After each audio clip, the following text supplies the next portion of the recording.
who should be the next coach at LSU? Oh, man. Right now, someone who's okay dealing with a high-profile mess, okay? It's a great job. I'm going to qualify what I'm about to say. It resets the market right now because we talk about LSU, we talk about Florida, talk about Penn State. And I think the last time I was on here, I said, let's not argue between Florida and Penn State. It's just like, what kind of luxury vehicle do you want? It's not necessarily like one is better than the other. There are going to be a lot of comparisons between Florida and LSU. However, right now, the Palace intrigue that's going on in Baton Rouge, if you listen to our show, the College Football Enquirer over at Yahoo, Ross Dellinger, who used to cover LSU before he joined Yahoo, was talking about how most of yesterday's firing took place at the governor's mansion in Baton Rouge. There are a lot of people involved at LSU right now. There are a lot of people upset. There are a lot of cooks in the kitchen. And until some of this stuff gets cleared out, I don't know if I'm prepping a major candidate for like a top job in college football. I'm not saying it's not a great job. It is. But there's a lot of work to be done below and above you. And some of the other openings are less dramatic. So I have some questions right now if I'm prepping a candidate for LSU. I think that everybody is about to learn, if they don't already know, Louisiana politics are different. Like It's the a mess. business is done differently in Louisiana. Not going to say it's better, because it definitely isn't, but it's done That's a nice differently. way of saying semi-legal. Yeah. It's I- done Yeah, differently yeah. in Louisiana. Semi-legal, I will say I this, think guys. even generous. Like, Mike Golick Jr. was the one that told me when he played for the Saints, there was an initiative about workers' comp that was up there, and they were trying to figure it out. And what do you know? Next thing you know, there was a bus that Drew Brees took and just walked out onto the state Senate floor. And it's like, this is what we're doing. It's like the football team just walked out, and everyone's like, wow, Drew Brees is talking. So, yeah, it hits different, Caroline. You're 1,000% right. Yeah, it's Yeah. not quite America. I'm not saying that as a pejorative. I'm just saying it's just not quite America. Like, I married into a Louisiana family. I married into an LSU family. It's been a journey of discovery.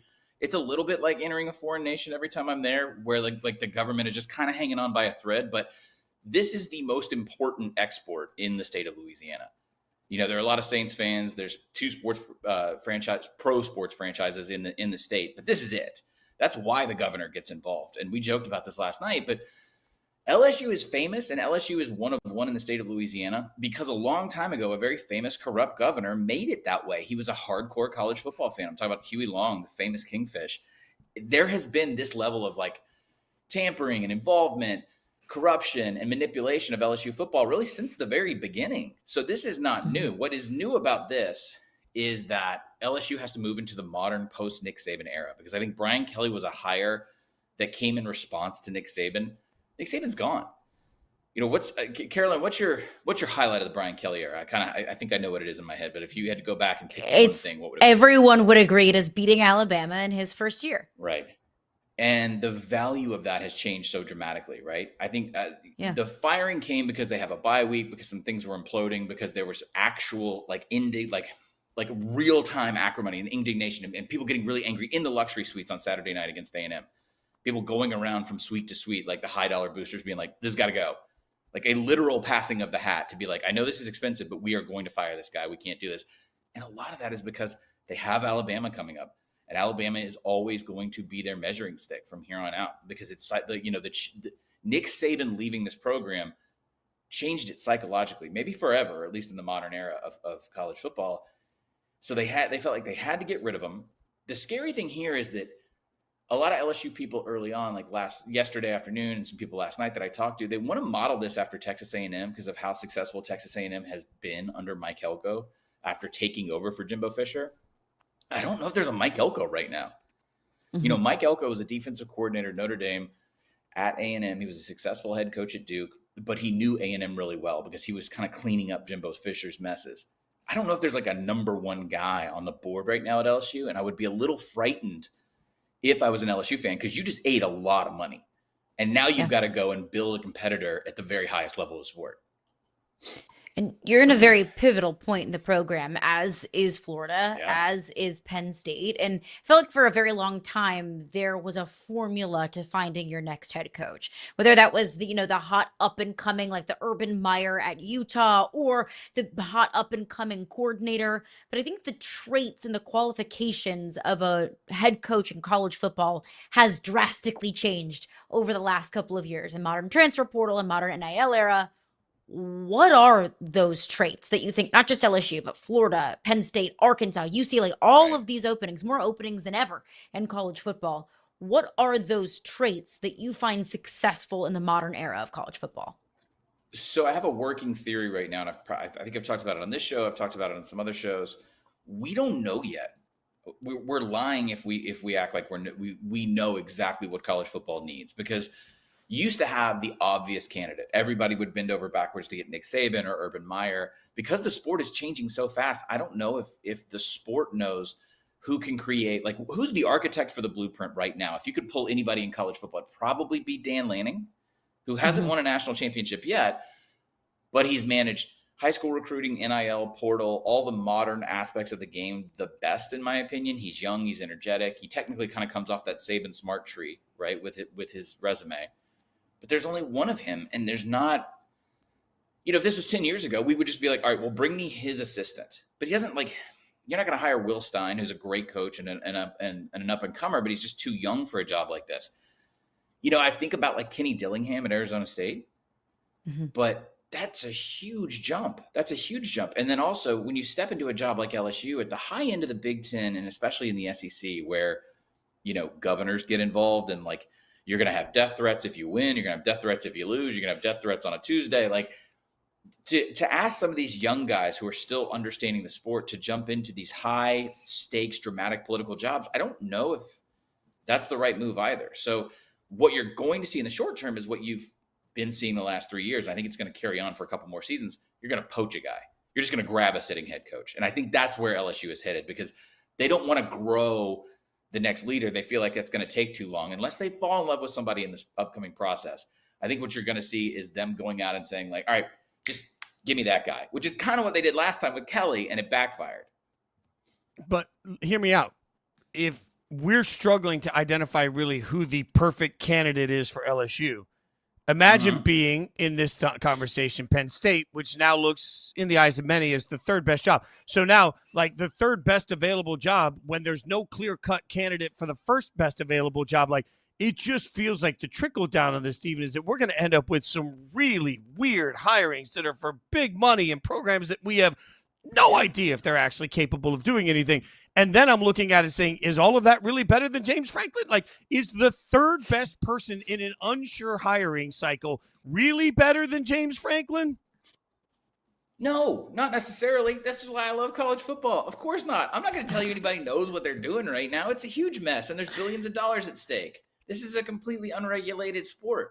There's no central governing. There's no authority whatsoever. Like, no, everybody's drunk and deep pocketed. Okay. There's no guarantee on any of these jobs right now whatsoever.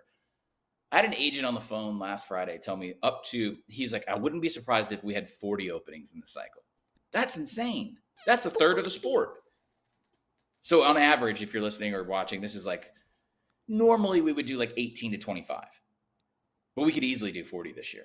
Do you think 40 people are going to be successful? Do you think 10 are going to be successful? However you decide what's successful. No, we're going to be doing all this again next year. It has To that point, turned though, into something. Yeah. Yeah, you go ahead. You finish your point. I was going to say, it's turned into something where you're just hitting that button over and over again. Refresh. We've got to fix this. We've got to fix this. Nobody has stopped to say, hey, maybe the solution is long-term. Last year's cycle was really, really slow. We could kind of name off the top of our heads the Power 4 openings that happened last year. Really, the biggest were like North Carolina and Purdue and like a couple ACC, like Wake Forest. It was a really slow cycle. The SEC didn't open at all. And everybody thought, well, the House settlement's coming. Everybody's going to slow down. We're going to stop throwing dead money, like these crazy guaranteed buyouts, like Brian Kelly's getting, like James Franklin. We're going to stop all that. We're going to be calm.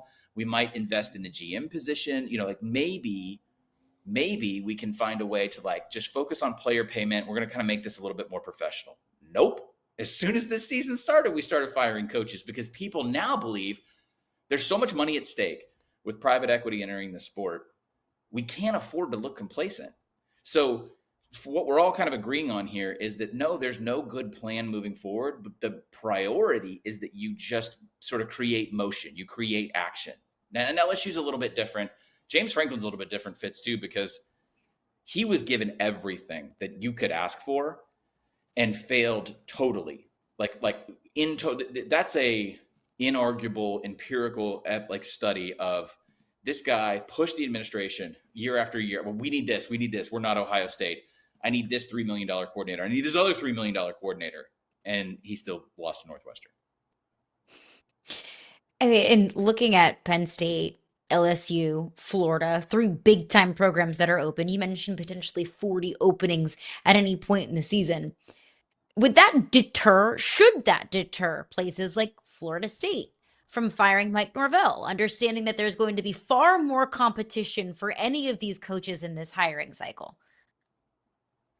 Yes, but Florida State should be deterred because they have financial issues. So Florida State's a great example, Caroline, because you have so much money that's going into, so they lost 3 in a row and then came home and opened a brand new multi-million-dollar practice facility that their boosters had paid for. Oof. So you have that, and you're in the ACC, and you're not in the Power 2, and you don't have the guaranteed television revenue from Fox or Disney. But you're Florida State, right? You think you're Alabama. You financially, you want to comport yourself like a Florida, for instance. Are you going to stick around with a guy who has another losing season, and a catastrophic losing season at that? But you owe him a ton of money because he got the Jimmy Sexton bump when Nick Saban retired. Financially, any accountant in the world would come in and say the last thing you need to do is sign another giant mega buyout with all of the financial commitments you have and the lower amount of revenue versus the big 2. But they feel like they have to if he keeps losing. They're kind of damned if they do and damned if they don't. Okay, so what about Urban Meyer? We saw pictures with the Pennsylvania Senators. Oh, are we thinking Urban Meyer to Penn State? What are we doing? Walk me through the logic on this, Fitz. Let me catch my breath. What are we doing here? Why are we you tell me. Not the segment. Not the segment. I'm just saying, I'm not yelling at y'all because I saw this on the rundown last night. I just want to have a talk with college football. What do we think we're doing here? Did we not just see the Brian Kelly thing at LSU? Why do we think this is going to work? Someone walk me through how Urban Meyer wins a national title at Penn State. Real quick. Anybody? Oh, no, I got no. I think it's a terrible fit. There's absolutely no This portion of my. Okay. 11 football seasons ago is when he won his last national title.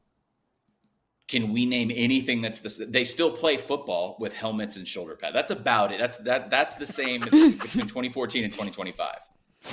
He has shown to be a cancer at the highest level when it comes to the executive relationships. Okay. He has shown to be someone who let me back up. All of his credentials come before you could pay players. I don't understand why we keep doing this. All these people in the media, I talk about it. Everybody talks about it. You can't discount all of us where we're saying, hey, the sport's changing fundamentally. And these people in executive, I don't know if it's a generational issue. I don't know if you just feel like you have to be the smartest person in the room. These guys who gain success, Nick Saban retired. He said he was done. I have to pay players now. I have to deal with people and their NIL and how we're going to manage. I'm done. I quit. My legacy is done. It's not like he wanted to go out with a loss to Michigan. But if Nick Saban, who's a better coach than Urban Meyer in the same time period, right? Is the superior choice, says, nah, I'm out, dog, in his sort of Nick Saban way of talking. Mm-hmm. And we're going to go back to Urban Meyer. Can we stop giving Urban Meyer attention? Why are we doing this? Stop. He's not going to do it. He's going to draw you out. I feel the same way about John Gruden. Yes. Oh, God. I mean, that's beyond parody. That's it. No one with a Barstool show is going to be a serious candidate for a head coaching job. Sorry, this is not going to happen. Speaking of that, is Steve Sarkisian a serious candidate for an NFL coaching job? So the interesting thing about that was on Saturday, the report comes out. I'm going to play nice. Andy Staples on our show always makes me play nice with all my colleagues. We're going to be nice, okay? Single reports happen all the time, right? Oh, I've got this news that so-and-so might be doing X. I've done that before. We've all done that. I don't think I've ever seen Jimmy Sexton, CAA, Ed Marinovitz, come out with their official logo and be like, nope. I've never seen that. So there's a number of things that could have happened there. I think what happened was the athletic report probably came from the NFL side, the league side. I feel pretty confident in picking this apart, reverse engineering it. And if there was interest in Sark's part, he didn't want that out now. That's probably the most generous interpretation I could give. I think what's possible as well is that you're talking in NFL circles and his name is sort of put up more in the hypothetical sense. This guy was on a bus on the way to the stadium in Starkville when this happened. He did not want this out. So I've never really seen this before. Like, normally an agent wants this kind of buzz around their client. They don't confirm, they don't deny, they get an extension at their current job, they go to the next job. I've never seen an agency say, absolutely not, no.